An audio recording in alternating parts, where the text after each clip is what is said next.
Scusate, c'è stato un lieve ritardo dovuto a una serie di contrattempi, ma la nostra associazione si basa tutto sul lavoro volontario, quindi a volte insomma dobbiamo fare i conti con gli inconvenienti vari.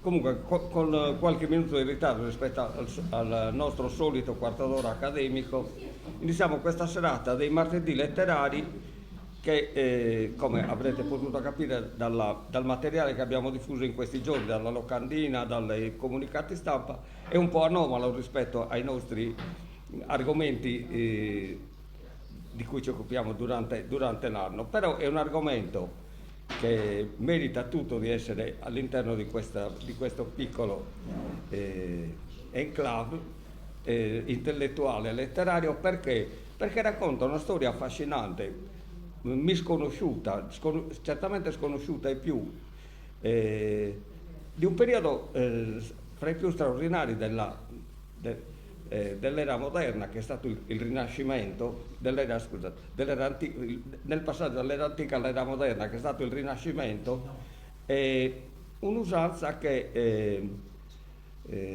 per una serie di canali che poi Francesca Pirotta spiegherà molto bene, perché è una studiosa attenta e competente,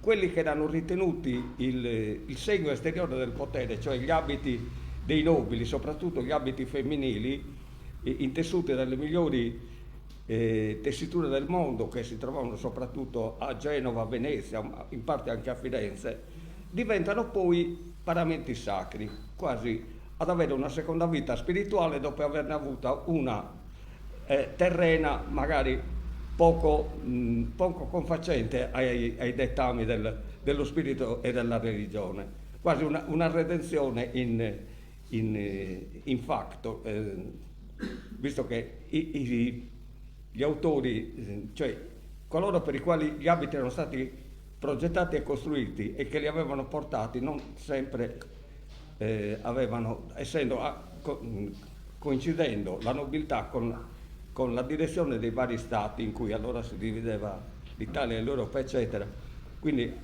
avevano comportamenti spesso poco, poco gratificatori. Quindi però gli abiti, queste meraviglie della tessitura fatte con tecniche assolutamente sopraffine, una su tutti il velluto intarsiato, di cui appunto Francesca poi vi spiegherà. Ecco, un viaggio particolarmente affascinante e anche anomalo e strano è quello che porta i vestiti delle nobildonne dei Gonzaga di Mantova, nobili stirpe di Mantova, fino alla piccola parrocchia di Bornannaro, intorno alla fine del 1500, quindi pensate, quando Bornannaro era veramente un piccolo borgo quasi sconosciuto, insomma, un piccolo puntino nella già sperduta cartina geografica della Sardegna. Una cosa apparentemente inspiegabile è quando Francesca trova questi tessuti straordinari in questa piccola parrocchia, decide di dedica 26 anni di studio per arrivare alla consapevolezza che ha portato prima alla scrittura del libro, che poi a fine serata è in vendita qui con eventuale dedica dell'autrice per chi la volesse, e poi a questa serata, a questa discussione che spero sia proficua per tutti quanti. Quindi Francesca scopre un aspetto di storia, anche di storia sarda misconosciuto, cioè quando nel 1574 Sigismondo Gonzaga, alla testa di 2000 uomini, viene inviato in Sardegna dal re di Spagna Filippo II per contrastare l'avanzata dei turchi che, come è noto, volevano occupare il Mediterraneo per abbattere i baluardi della cristianità, storia che tutti ben conosciamo. E quindi probabilmente Sigismondo Gonzaga si porta presso questi tessuti che erano sia abiti che arredi di gran lusso, no? Che dovevano segnalare anche in guerra la sua nobile provenienza. E questi tessuti poi rimangono a Bornannaro, e Francesca vi racconterà come. Tra l'altro abbiamo il supporto delle belle diapositive che Francesca ha portato, quindi la narrazione sarà ancora più evidente grazie alle immagini. Io mi fermo qui, altrimenti togliamo spazio alla relatrice che ha tante belle cose da dirci, e chi vuole intervenire, come sempre, può intervenire anche durante l'illustrazione per chiedere chiarimenti. Grazie, passo la parola a Francesca Pironi.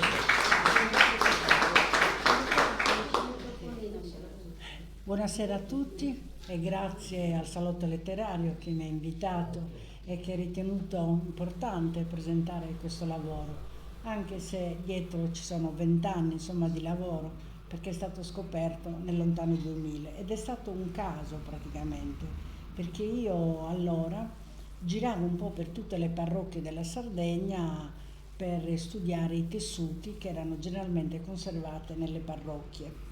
E in una di queste visite praticamente capitai a Bonnannaro e il parroco aveva il velo da calice che poi vedrete sul tavolo.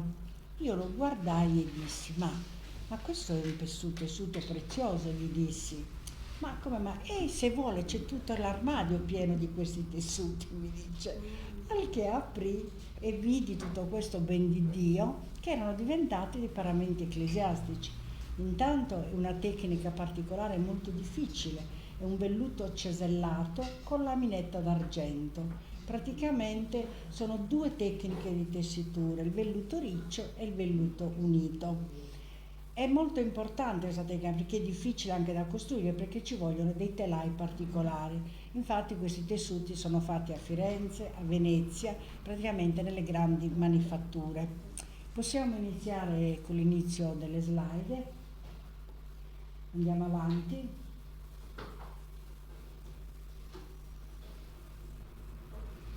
Allora, innanzitutto la cosa che mi colpì nel velo da calice fu subito lo stemma, uno stemma araldico, vediamo con le aquile contrapposte e le aquile affrontate, e all'inizio non riuscivo a capire di quale stemma fosse e quindi incominciai a cercare prima di tutto nei libri di araldica per capire da dove provenisse questo stemma araldico. Chiaramente in un successivo momento scoprì che appartenevano a questa casata importante che era di Gonzaga di Mantova. I tessuti sono composti, tutto il parato si compone esattamente di un piviale,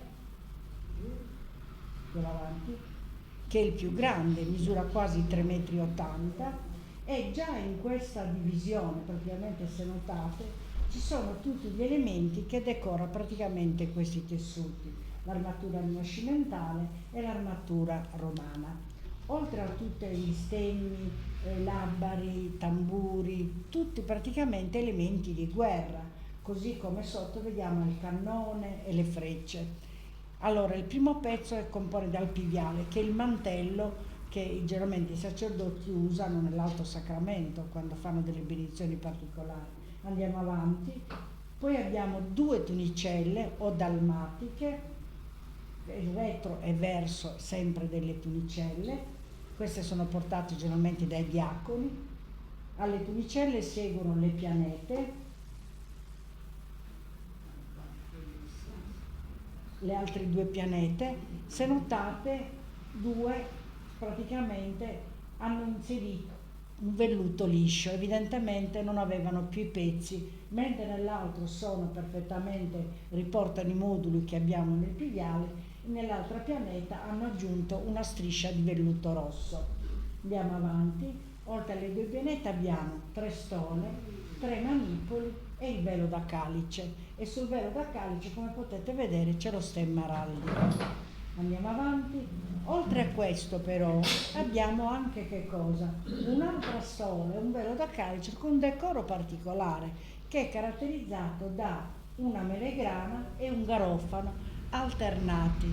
Questo motivo è tipico della fine del 1500 e i primi anni del 1600 e venivano utilizzati per gli abiti proprio perché il modulo è piccolo. Infatti in questo periodo, tra la fine del 5 e il 1600, praticamente si separano i tessuti, dai tessuti d'arredamento, dai tessuti di abbigliamento. Quindi per i tessuti di abbigliamento venivano utilizzati dei decori piccoli, quindi evidentemente questo faceva parte di un abito che non aveva niente a che fare con i tessuti precedenti. Andiamo avanti. E qui vediamo praticamente la ricostruzione del modulo intero mi è stato permesso attraverso il computer, cioè modificando, unendo le varie parti, ho cercato di ricostruire qual era il modulo per intero. Se notate in alto c'è una striscia e quello è l'inizio della tessitura che troviamo sia nella dalmatica che in una stola. La vedete? Nella stola si vede benissimo e vedete le ruote praticamente del cannone. Questo è praticamente l'inizio della tessitura.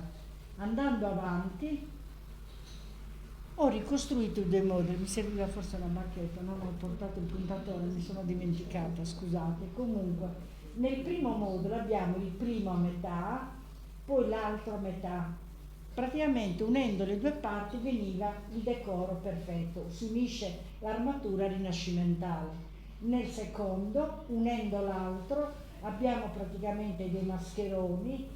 Nel secondo abbiamo per prima di tutto nel primo il cannone con l'alabarda e bande, poi le borse per mettere la polvere, le spade, le lance che affiancano l'armatura rinascimentale. Al di sopra abbiamo il mascherone con un decoro praticamente di due facce. A seguire lo stemma araldico con altri due stemmi praticamente laterali che finiva con il tamburo. Sopra il tamburo viene inserito praticamente l'armatura alla romana, scusate, l'armatura rinascimentale. Questa è l'armatura alla romana, l'altra è l'armatura rinascimentale. Perché? Perché nel Rinascimento praticamente c'è questa moda del ritorno all'arte romana, infatti tutto veniva imitato nel periodo romano, dai capitelli alle forme architettoniche, insomma tutto si riportava perché nel Rinascimento c'era il culto della romanità. E praticamente, restituendo il primo modulo, misura 3,77 m con una larghezza di 57,61 cm. Dovete tenere conto che le parti laterali sono chiuse dalla passamanerie, quindi poteva essere un po' più largo. Andando avanti, cosa succede? Che aprendo le maniche delle due dalmatiche, se facciamo vedere le dalmatiche di prima, così si rendono conto, tornando indietro, la vede la dalmatica, le maniche, aprendola ho ricostruito il secondo modulo. Andiamo avanti ed è praticamente questo. Aprendo le due dalmatiche, in una dalmatica c'era quel decoro e nella seconda quest'altra. Mettendo in mezzo il velo da calice, andiamo avanti e abbiamo la ricostruzione del secondo modulo che misura 1,30 e 1,40. Allora, questa potevano coprire benissimo l'aula di una sala rinascimentale perché erano molto alte e il secondo modulo poteva essere quello che copriva dalla finestra al soffitto perché erano molto alti. Oppure poteva essere benissimo una tenda militare. Sapete che questi guerrieri praticamente quando andavano in guerra si portavano gli stemmi di famiglia e tutto l'apparato vestimentiero che avevano presso la loro casa di nobiltà. Andando avanti, nelle ricerche praticamente abbiamo due moduli, uno che misura 3,80 m e l'altro 1,40 m, che io ho attribuito a manifattura veneziana. Perché? Perché proprio i committenti, secondo me, che avrebbero avuto interesse, erano vicino alla manifattura veneziana. Mantova era molto importante allora, soprattutto nel periodo di Francesco II e di Isabella d'Este, che erano dei principi straordinari che amavano circondarsi del lusso più sfrenato. E praticamente suppongo che questi siano stati fatti a Venezia, perché Venezia era particolare nella tessitura di questo genere di velluto, che è un velluto molto difficile che io attribuisco all'incirca 570, se in Sardegna arrivano nel 1574 con Sigismondo Gonzaga. E vediamo chi è. Andando avanti, però alla fine io cosa ho scoperto? Ho trovato praticamente che cosa? Che di questi tessuti esistevano anche in altre corti europee. Infatti ho rincontrato due pezzi che loro acquisiscono a Berlino al Kunstgewerbemuseum nel 1898 e poi vi spiego perché queste date sono importanti, e anche loro l'attribuiscono a manifattura italiana del 1500.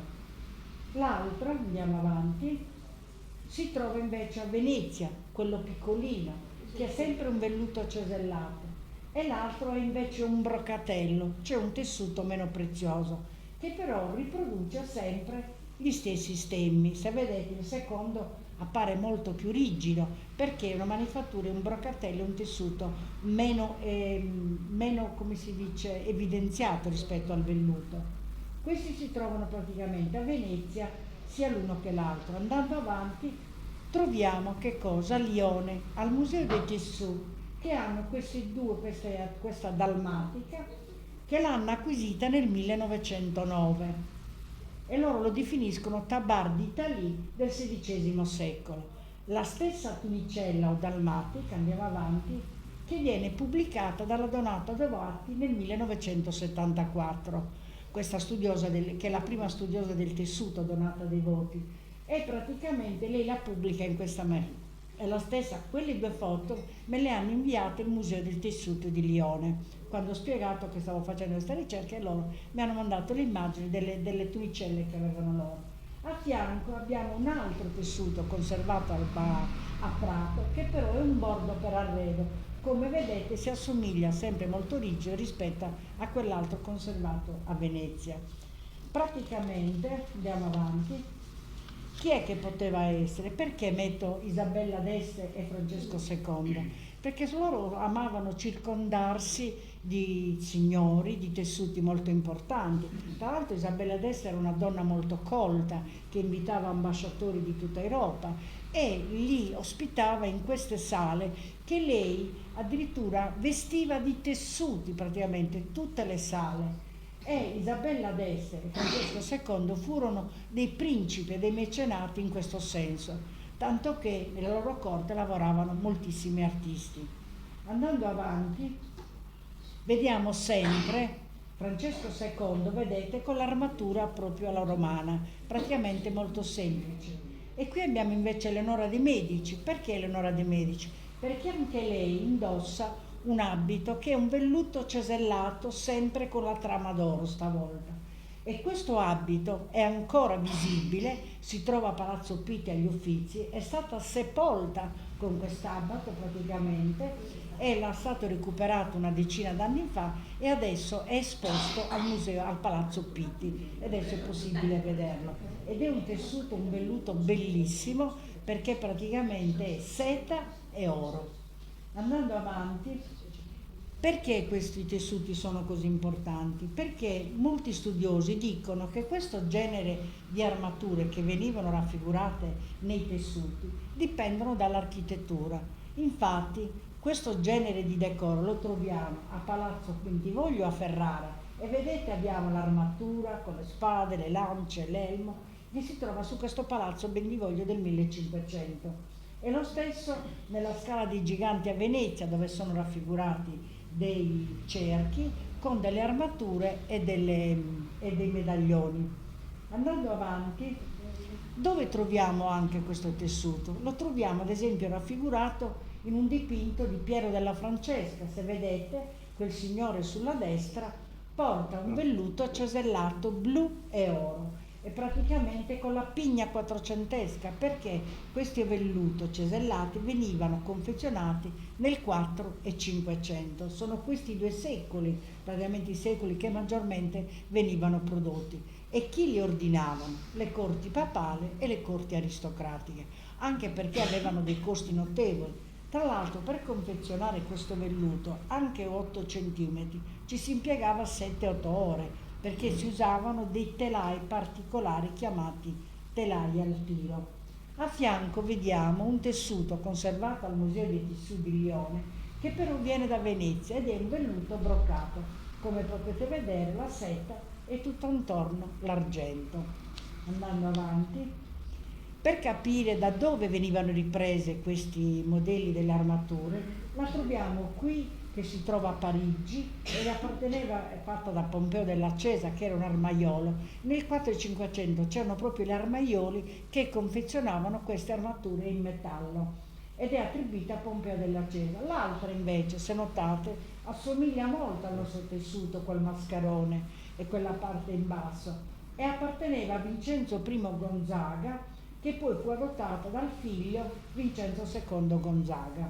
Sempre questa armatura che si trova praticamente a Milano, ai resti dell'armatura. Andando avanti, appunto qui vediamo la rappresentazione appunto di queste armature e vediamo chi? Proprio Carlo V nell'armatura tipicamente alla romana, e si trova al Museo del Prado ed viene rappresentato nella battaglia di Marlborough. Mentre a fianco abbiamo i dipinti fatti esattamente da Andrea Mantegna, dipinti che non sono più a Mantova ma si trovano alla Hampton Court di Londra, quando nel 1600 Mantova entra in crisi e la maggior parte delle opere d'arte vengono spogliate e portate via, tanto che tutti i dipinti di Andrea Mantegna si trovano a Londra. Se notate abbiamo l'armatura alla romana, i labari, le bandiere, le spade, come in trofeo portano praticamente la carrellata di questi soldati. Quindi era molto diffuso questo di imitare l'arte romana, l'arte e le armature della romanità. Andiamo avanti. Per capire come questi venivano tra l'altro imitati e rappresentati anche delle tombe, abbiamo praticamente qui questo signore che si trova a Ravenna, chiesa della Santa Maria in Porto, è una statua sepolcrale di Guido Guidarelli. Chi era questo Guido Guidarelli? Ed era raffigurato con l'armatura, molto giovane tra l'altro, infatti morì a solo 33 anni, è rappresentato da questo scultore che si chiama Tullio Lombardo nel 1525. Perché questa sepoltura è importante? Perché è stato raffigurato con tutta l'armatura al completo.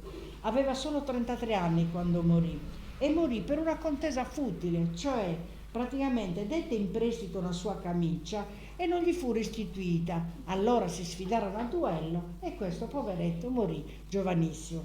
Però c'è anche una leggenda di questa scultura, secondo la quale le donne nubili che baciavano il suo bellissimo viso entro l'anno avrebbero trovato marito. Questa è una delle tante leggende che circonda appunto questa statua sepolcrale. Andiamo avanti. E qui abbiamo un'altra lastra molto importante che fece fare Isabella d'Este proprio. È una lastra di un caminetto. Se notate, la testa di Romano centrale è originale, mentre le altre 4 sono state fatte in stucco, ispirate all'unico pezzo che Isabella d'Este metterà nel caminetto di Palazzo Ducale, sempre tornando al fatto della moda della romanità, a cui loro erano molto cultori praticamente degli antichi romani. Andiamo avanti.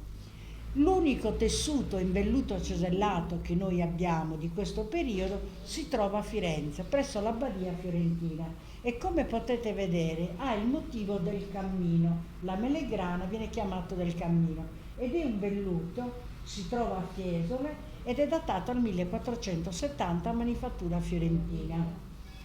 A fianco vedete invece che cosa? Uno stemma in pietra di Ludovico II Gonzaga. Come potete vedere là sotto abbiamo la rappresentazione dello stemma che troviamo nel nostro tessuto. Questo perché tra l'altro lo stemma dei Gonzaga varierà dal 1300, quando loro entrarono in mano, fino al 1800. Ci saranno 1000 varianti di questo stemma dei Gonzaga e ognuno praticamente ne faceva una variante diversa. Gli stemmi non rimangono mai uguali a se stessi praticamente. Andando avanti, ecco che Isabella d'Este addirittura fece fare delle mattonelle per lo studiolo di Francesco II e queste sono con i motti e le insegne isabelliane. In alto a sinistra vedete il nostro stemma molto rovinato con le 4 aquile affrontate e sono le mattonelle che Isabella d'Este commissionò a questo Antonio Fedele e che oggi si trovano però a Milano al Castello Sforzesco e non a Mantova. Andiamo avanti.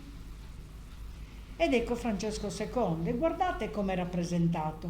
Questa è una scultura che rappresenta Francesco II e se notate, guardate cosa ha raffigurato nel petto: l'armatura, le frecce, l'elmo, le spade, tutto ciò quello che riportava alla guerra, proprio perché loro amavano praticamente rappresentarsi vestiti da soldati romani. sempre tornando al discorso che la romanità era molto importante. Andiamo avanti. E questi sono praticamente gli stemmi che troviamo nel nostro tessuto.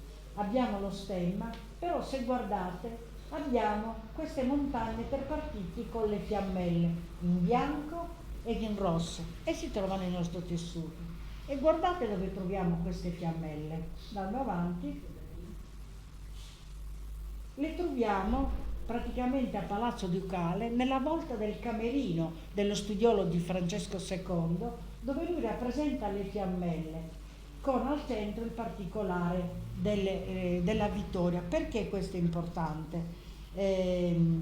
Questa volta del camerino raffigura Isabella d'Este, la fece fare per celebrare la vittoria del marito Francesco II nella battaglia di Fornovo sul Taro del 6 luglio 1495 contro il re di Francia Carlo VIII e che gli varrà il titolo di liberatore d'Italia e tra l'altro divenne capitano generale delle milizie veneziane. Ecco perché è molto vicino e legato alla città di Venezia, Mantova. Come siamo arrivati poi a trovare questo signore che ha portato questo tessuto? Questo è il nostro stemma e nell'archivio di Stato, nel manoscritto, è un manoscritto del XIX secolo, viene raffigurato questo stemma che viene attribuito, in piccolino si legge Cauci, Gonzaga, Buschetto. Sarebbe la famiglia che avrà questo stemma. E perché avrà questo stemma? Andiamo avanti. Si legge pochissimo, però a sinistra, ovviamente sono manoscritti molto piccoli, in fondo, nell'altro, praticamente lì, in quella lettera, Francesco II concede al nonno Giovanni Maria Cauci il titolo di portare il cognome Gonzaga, gli regalerà lo stemma e persino un palazzo biondo che si trova a Mantova. E qui vediamo cosa c'è scritto. Praticamente di questa notizia ne darà per prima il costo, parlando di questo Sigismondo, nel 1939, e poi segnala Sigismondo Gonzaga anche Marisa Porcuguaias nel volume di Sassari. Però nel decreto praticamente cosa si dice? Sigismondo, ve lo leggo, si arruolò nelle truppe che seguivano il re di Spagna e ne ebbe poi grado di colonnello. Combatté in Piemonte, presso Parma, in Corsica ed in Sardegna e nel 1571 si alleò alla Lega contro il turco, quivi costituì 2000 fanti, nella quale impresa si elevò di fama di valoroso ed abile capitano, perché arriva in Sardegna proprio nel 1571 a combattere il turco ed alloggerà al Carruggio della Maddalena praticamente. Questo Sigismondo Gonzaga. E vediamo chi è questo Sigismondo. Andiamo avanti. Qui invece nel 1590, sempre da Cesare Campana, che scrive molto prima, viene elencata praticamente la genealogia di questa famiglia, l'unica famiglia di Mantova insieme a quella dei Gonzaga, perché tra le famiglie nobili c'era questa abitudine a raccontare quali erano le famiglie più importanti della città. E con quella dei Gonzaga c'era semplicemente solo la Cauci Gonzaga, Cauci Buschetto Gonzaga. Andiamo avanti e vedete la genealogia praticamente il capostipite. Vedete che Giovanni Maria Cauci ebbe un figlio che chiamerà Francesco in onore del duca Francesco II. Perché? Perché lui divenne famoso perché salvò la vita a Francesco II da un complotto che cercavano di ucciderlo. Allora Francesco II gli concede lo stemma, il titolo di nobiliare e il palazzo. E Francesco ebbe tutti quei figli, tra quali spunta il nostro Sigismondo, quello che verrà in Sardegna a combattere il turco praticamente. Il capostipite ebbe un figlio che chiamerà Francesco in onore del suo signore. Questo signore sposerà Isabella Buschetto, che era l'amante di Federico II, figlio di Francesco II, vi racconto un po' di pettegolezzi, e che aveva concesso il cognome al nonno. E il Campana si guarda bene da inserire il primo figlio naturale di Isabella e del duca Federico, mentre il Darco, quello che scriveva nell'Ottocento, inserisce nella genealogia anche il figlio Federico praticamente. Praticamente era l'amante del figlio di Francesco, andando avanti anche se era già sposata. Perché questa famiglia è importante? Parliamo di un signore che si chiamava Baldassarre Castiglione, che forse qualcuno di voi ha sentito parlare, è colui che ha scritto Il Corteggiano, un libro famoso che praticamente indicava le qualità e i modi di come ci si doveva comportare a corte. Questo signore praticamente è importante perché è il fratello di quella famosa signora Polissena Castiglione che adesso vi dirò. Questa è la chiesa di Sant'Andrea praticamente e in questa chiesa praticamente vi è la nonna di Sigismondo, Polissena Castiglione Buschetto, che è madre di Isabella e sorella di Baldassarre praticamente. È l'autore del Cortigiano. E questa signora viveva con il genero Francesco, che era il figlio di quel famoso Federico, ed è colei che ha acquistato la cappella di San Longino nella chiesa di Sant'Andrea nel 1535, dove farà costruire praticamente i due sepolcri, uno per gli uomini e uno per le donne. Bisogna ricordare che questa chiesa fu costruita e realizzata da Leon Battista Alberti nel 472, che però purtroppo morì l'anno dopo e non ne vide la conclusione. Tra l'altro è famosa, questa si chiama concattedrale, non è la vera e propria cattedrale, perché in essa sono conservate il reliquiario contenente il sangue di Cristo, voluto da Lodovico Gonzaga II, ed è la più grande chiesa di Mantova, mentre la cattedrale è il Duomo di San Pietro, apostolo in piazza Sordello. Quindi è una chiesa secondaria, ma è importante perché è la più grande, perché ci sono appunto i sepolcri che ora vi farò vedere. Eccolo qua. Qui vediamo la visione generale.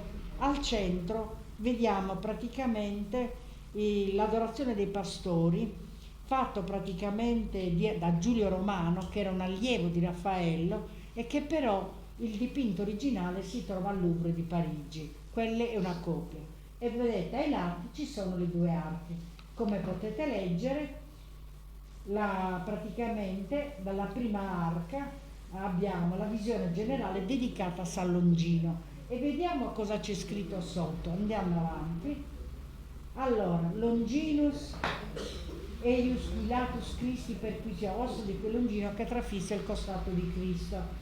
Polissena Castiglione Boschetti, Saccello instaurava praticamente la sepoltura per le donne di famiglia.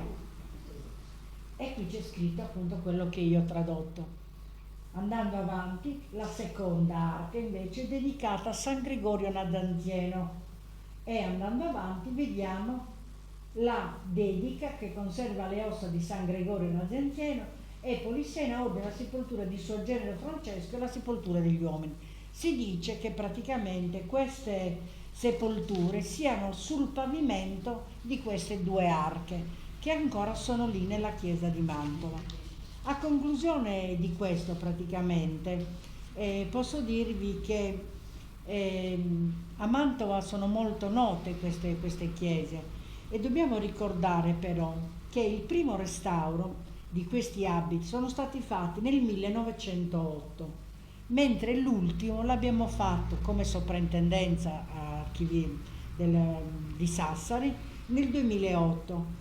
Allora, intanto la città di Mantova ci restaurerà il Piviale in occasione della mostra Il Cammeo Gonzaga ed era stato esposto per 2 mesi durante questa mostra. Il Cammeo Gonzaga era un cammeo di queste dimensioni che apparteneva a Sibella e si trova praticamente in Russia, a Mosca, nel Museo appunto nazionale di Mosca, e venne portato in quell'occasione per celebrare appunto le vestigie di Isabella e Francesco II.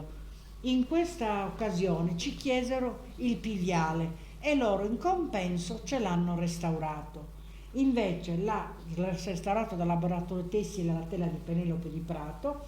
Invece lo stesso laboratorio praticamente ci ha restaurato tutte le altre vesti e che verranno esposte a Sassari nel 2012, dal 26 giugno al 26 ottobre, alla Pinacoteca di Sassari, curata dalla sottoscritta, e attualmente purtroppo questi pezzi sono conservati in delle scatole chiuse ermeticamente e conservati in una stanza allarmata, perché ancora oggi il comune di Bonnannaro non riesce ancora a trovare una collocazione per esporli.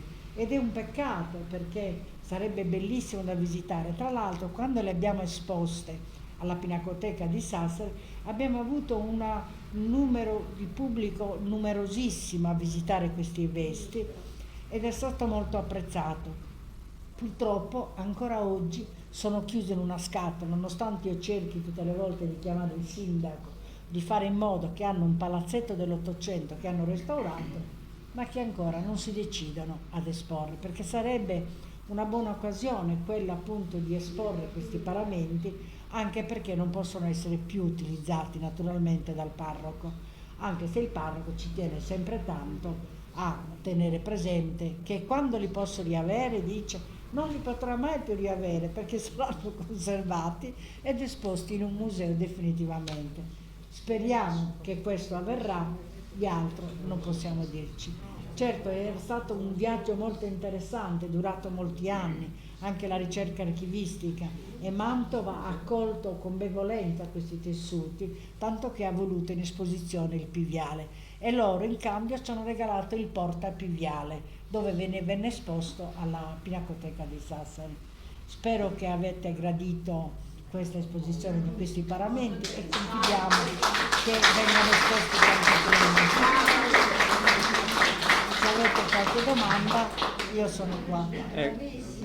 Argomenti Francesca ne ha messo tantissimi in piazza, quindi chi vuole intervenire anche per, appunto, si tratta di argomenti piuttosto specialistici e nonché complessi, come l'arte del tessuto, quindi non so.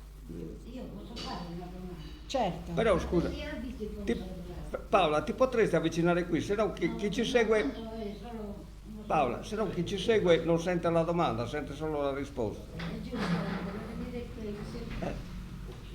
Esatto.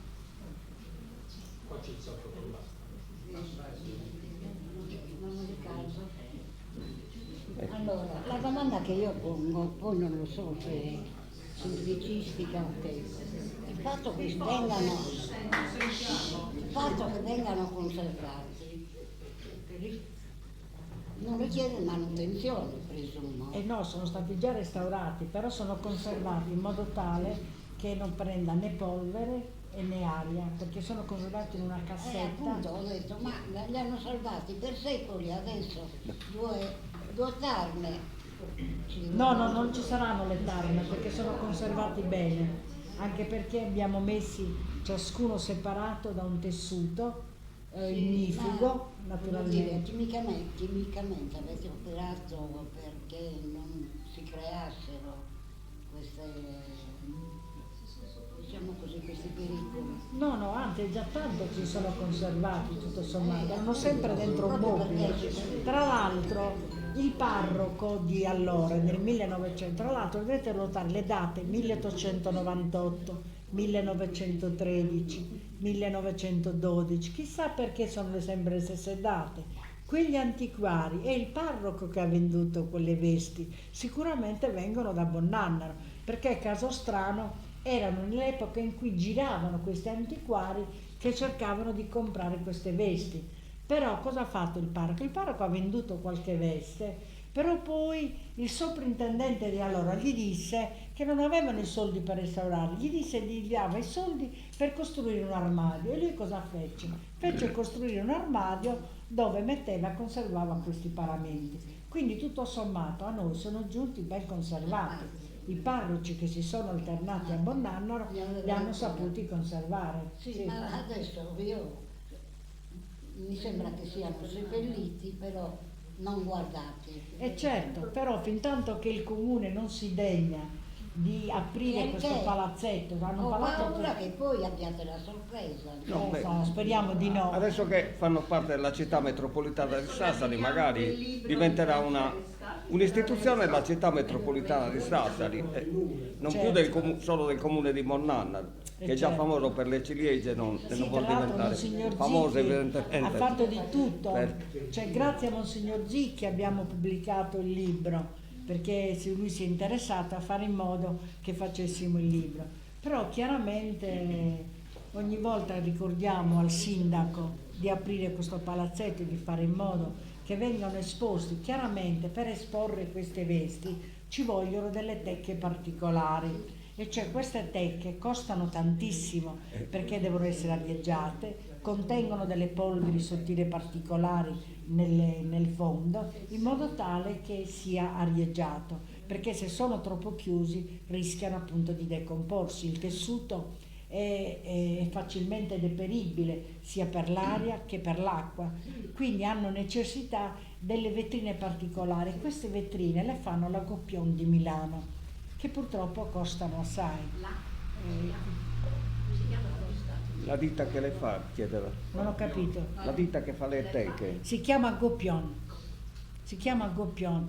È una ditta molto importante, fa tutte le vetrine per i musei questa ditta, ma costano tantissimo perché non sono semplici vetri, capito? Sono ben allarmate e quindi conservano il ciclo dell'aria in modo tale che il tessuto non possa rovinarsi. Però costano anche tanto queste vetrine e quindi ci vogliono un bel po' di soldi per poter avere queste vetrine. Ma scusi, chimicamente non si può fare qualche cosa a livello chimico, voglio dire, usando sostanze chimiche. Se si può fare non ho capito.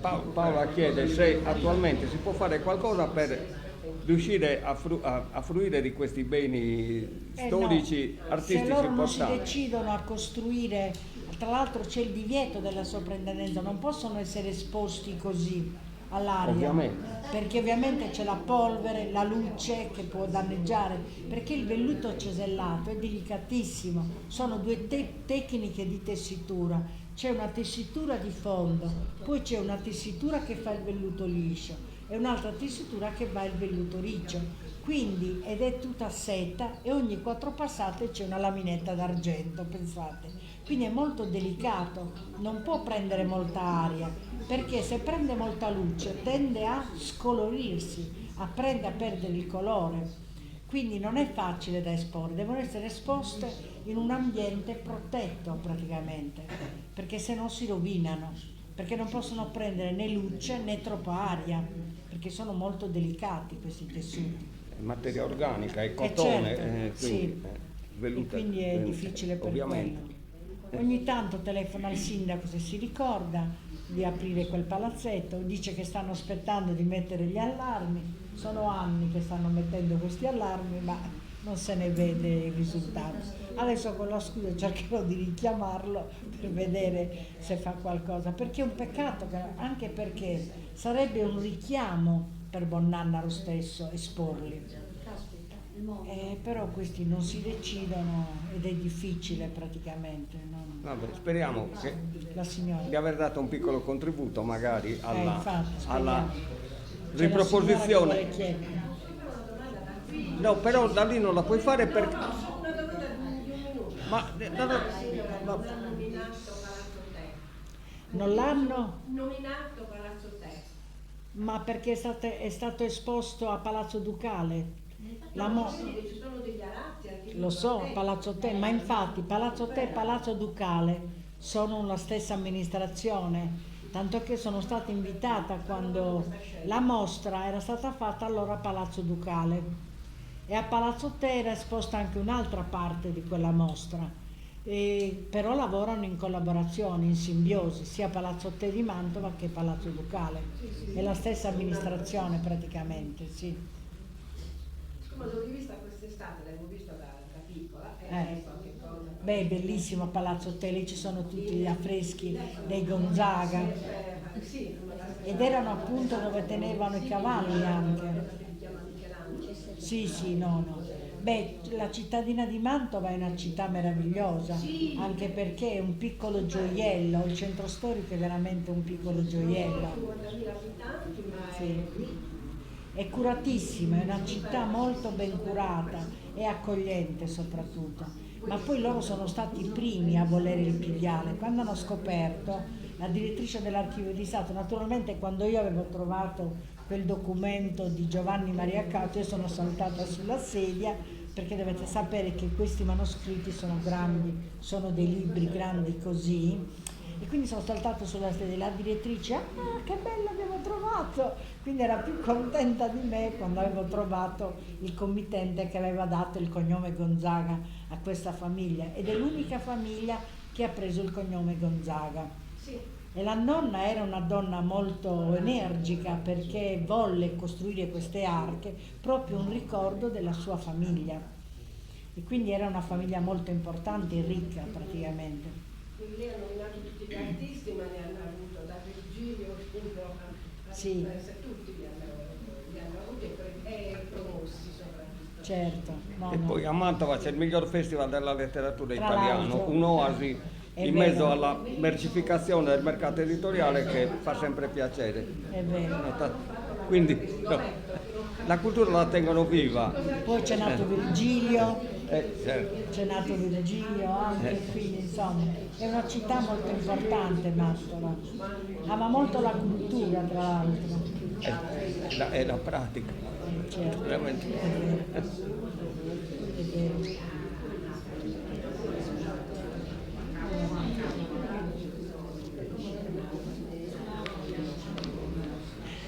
Qualcun altro vuol porre domande?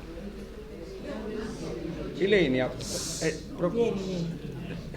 Quindi questi abiti, volevo chiedere, no, questi abiti non sono mai stati utilizzati? No. Cioè tipo, Ah no, il parroco lo utilizzava. Utilizzava il regolarmente piviale. nelle Si è fatto pure la fotografia il parroco di quindi, Fontana. quindi nella storia insomma Sì, della nella chiesetta storia. quando ne ignorava il valore, Quando ovviamente. ignorava il valore ho utilizzato il piviale una volta in una processione di San Giorgio, perché lì è il patrono di San Giorgio, e aveva utilizzato il piviale e noi siamo gli unici che abbiamo un paramento intero, completo rispetto a tutti quelli che ci sono, tutti quei pezzi che ha nominato, che sono sicuramente provenienti da Bonnanna, perché in quel periodo circolavano gli antiquari in Sardegna, hanno cercato persino di rubare un bellissimo ricamo istoriato di Ortueri che avevo studiato a suo tempo e che si trovò ora a Palazzo Pitti. Praticamente questo ricamo di Ortueri è molto bello perché è attribuito a Francesco Pinna, un artista molto importante del 1500, e praticamente questo ricamo veniva da Ortueri e lo bloccano a Golfo Aranci, la soprintendenza, che cercavano di esportarlo. Finalmente, allora si chiamavano le Regge Gallerie, fu requisito e portato a Palazzo Pitti. Adesso si trova infatti a Palazzo Pitti, che è stato restaurato e anche pubblicato. Quindi per dire, in quegli anni c'era questa abitudine, nel fine 8, primi 9, circolavano molti antiquari in Sardegna, proprio perché andavano nelle chiese a trovare appunto questi pezzi antichi. E cercavano, gli antiquari sono i primi che cercavano di... e ne ha trovato altri nei suoi viaggi. No, questo è l'unico, ho trovato altri tessuti particolari, ma Però non questo come paramento intero No, così, questo è un lì come paramento. sorgente. La cosa buffa è che sicuramente questo velluto è stato confezionato nel 1700 come paramento ecclesiastico, perché nei documenti di Bonnannaro risulta una dicitura, un paramento di velluto assai prezioso nel 1700. Quindi evidentemente nel 1700 diventano paramenti ecclesiastici. Prima erano tessuti semplici e poi praticamente vengono confezionati come paramenti liturgici, perché hanno capito che era un velluto, un tessuto prezioso. Le sarti di Bonnannaro. Sì, praticamente sì. Le mischine, Speriamo che poverine, riescano- in speriamo questo che- libro non sappiamo chi sono queste sarde, dalle mani d'oro, visto che hanno visto sì. quello che hanno confezionato. Sì, no, sono bravi, sono stati bravi. Tra l'altro le passamanerie sono settecentesche, evidentemente le hanno confezionate nel Settecento il paramento. Prima erano tessuti semplici Io credo che fosse la tenda militare di Sigismondo Gonzaga, perché questi quando andavano in guerra si portavano tutto, i loro stemmi, i loro abiti, e la tenda militare copriva benissimo, mentre quello piccolo poteva essere l'apertura della tenda. Secondo me doveva essere la tenda militare di Sigismondo, che poi ha lasciato perché lui alloggerà nel Carruggio della Maddalena, cioè a pochi metri dalla cattedrale di Sassari, e sicuramente da lì qualche canonico l'ha portato a Bonnannaro, perché non si spiega diversamente. È probabile che un canonico poi l'ha portato a Bonnannaro. Chissà perché, non sappiamo chi, perché i documenti non parlano. Sì, è tutto un po' un mistero in effetti, però è già tanto che siamo riusciti a salvarli, a recuperarli e a restaurarli. Si spera che prima o poi verranno esposti e così possiamo vederli. Intanto è salvato. Sì, no, li abbiamo salvati. Li abbiamo salvati, meno male. Poi il laboratorio di restauro, la Tela di Penelope, sono state molto brave nel restaurarli. Quindi, insomma, è un bene prezioso che abbiamo ed è unico in Europa.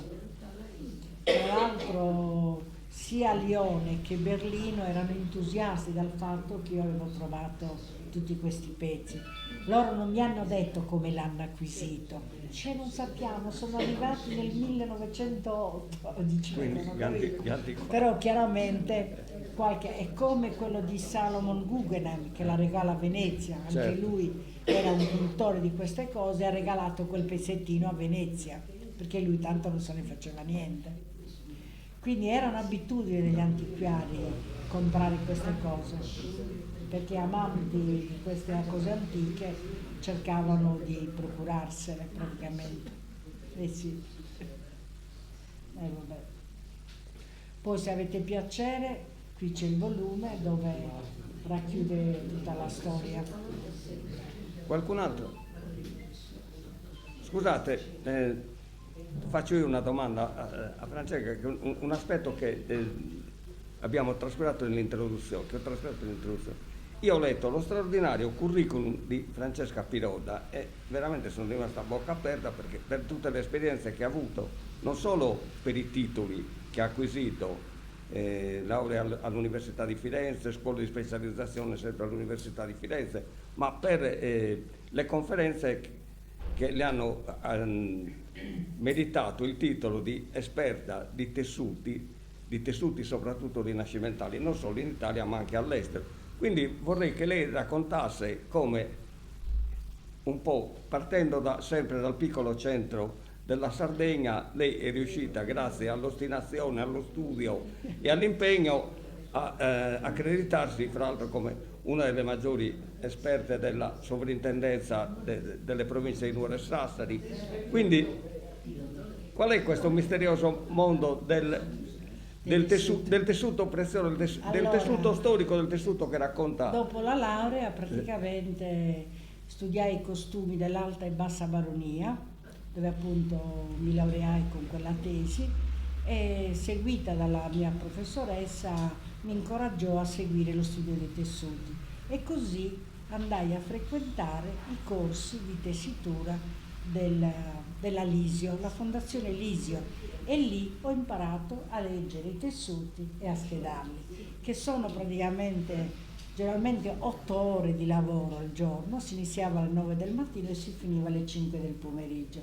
Praticamente la maestra ci presentava dei tessuti originali, dei pezzi, e noi col lentino e col lago dovevamo leggere che tipo di tessuti erano. Ovviamente lei ci insegnava come bisognava leggere i tessuti, iniziando dalle tele più semplici ai tessuti composti e operati. E sono stati corsi che sono durati intere settimane. Praticamente ho fatto la bellezza di 5 corsi, ciascuno di 2 mesi, dove ho imparato a leggere sia i tessuti semplici che i tessuti operati che i tessuti composti, che non sono poi così semplici, perché è tutto un calcolo matematico. Poi sembra così semplice, però dietro c'è anche il disegno su carta che si mette. Qualcuna che tesse capisce che cosa vuol dire appunto mettere su carta la tessitura, la signora Agneta Condemi.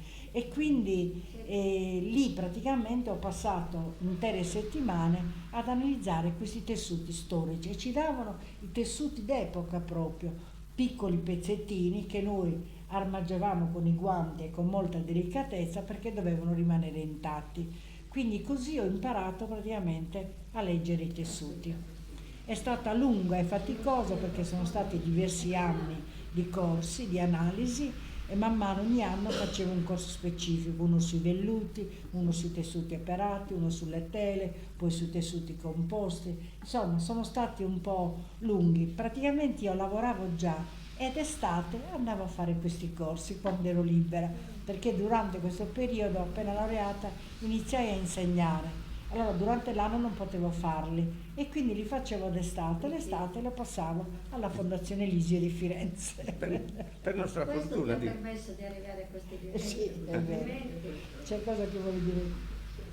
Francesca, intanto complimenti per il lavoro. Grazie, grazie cara. Di Vittorio.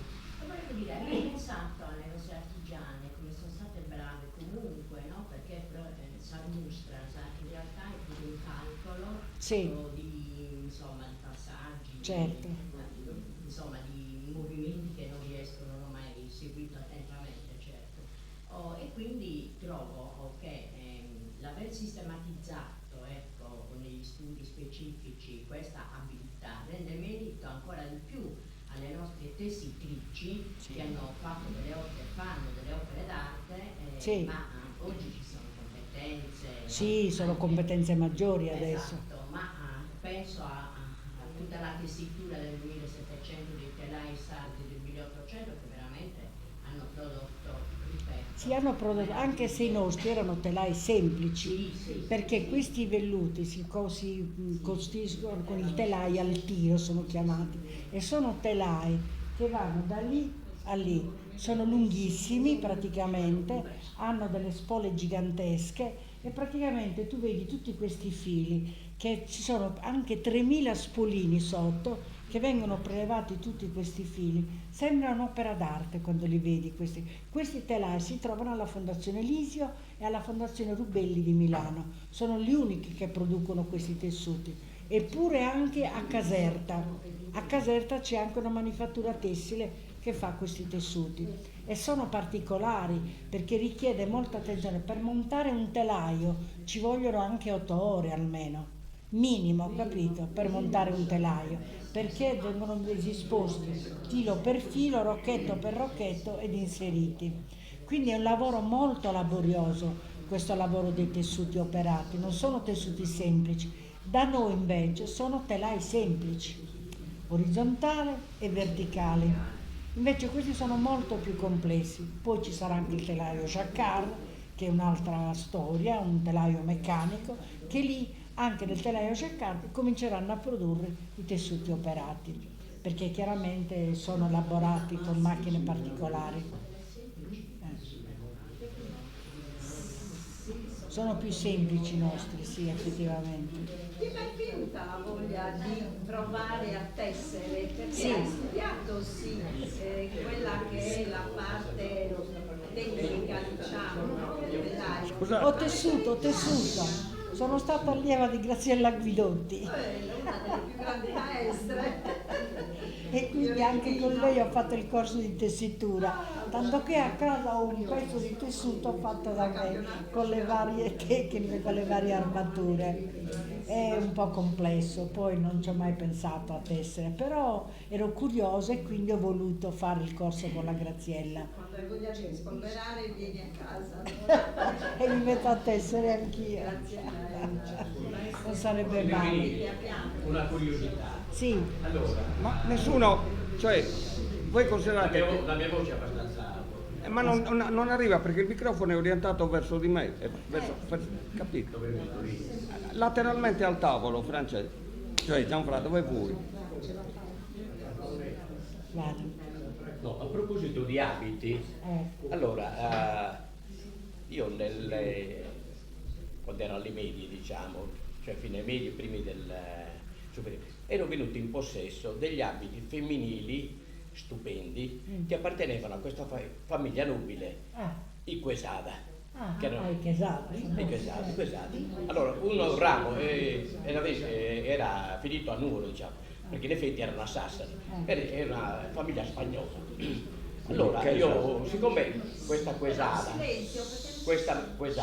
era la madrina di mia madre, io andavo a trovarla, e abitava vicino alla piazza Sebastiano Sarda.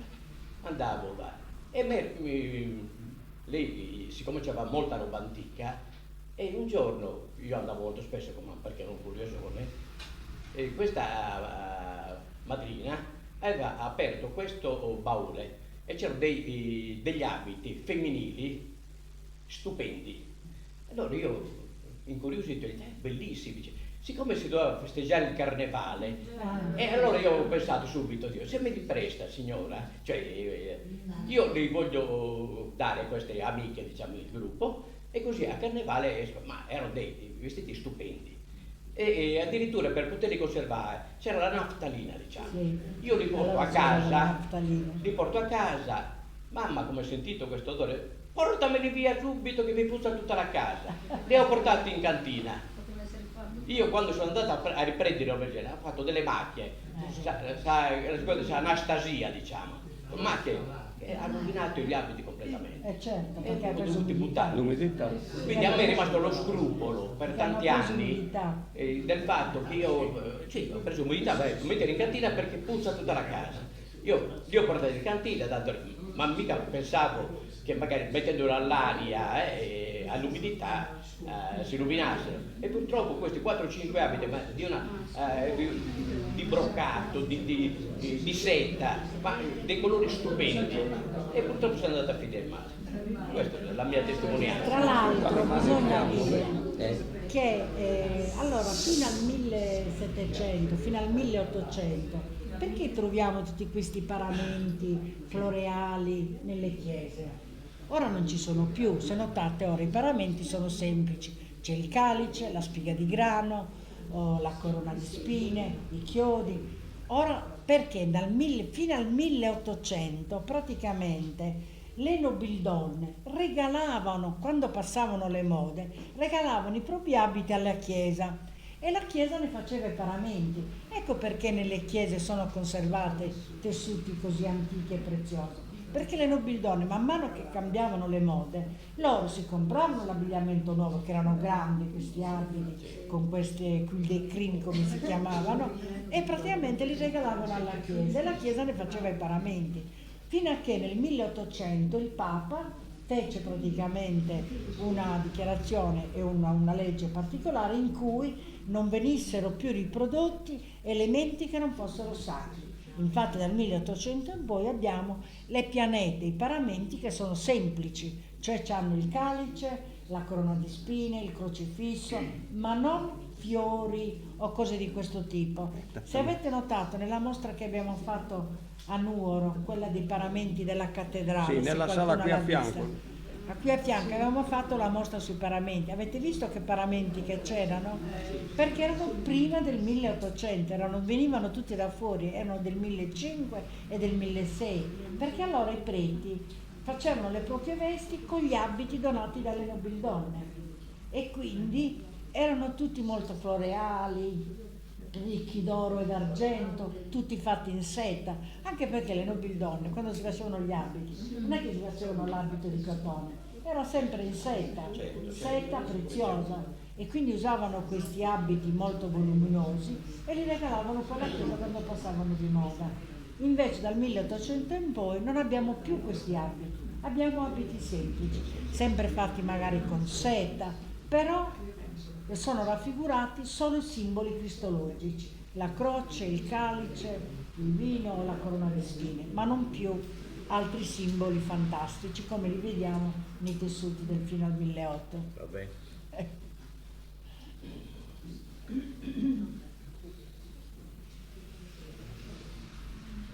Beh, penso che non ho finito. Diamo qualche secondo, non so se... altrimenti chiudiamo. Se nessun altro vuol fare domande, io chiuderei qui la serata. Vi do appuntamento col martedì letterario al 24 febbraio, perché una pausa un po' più lunga perché il prossimo martedì, quello in cui si sarebbe potuto tenere martedì, è martedì grasso, quindi noi che pensiamo di essere persone serie magari non è il giorno più adatto a fare una strada. Quindi ci ritroviamo il 24 febbraio e parleremo di Salvatore Sata, ancora non conosco i dettagli, comunque si parlerà di Salvatore Sata e torniamo alla tradizionale letteratura dopo questa bellissima e affascinante escursione nel mondo dell'arte sacra. Grazie a tutti. Se vogliono acquistare il Chi vuole acquistare il libro è qui in vendita e la scrittrice è qui per eventuali dediche.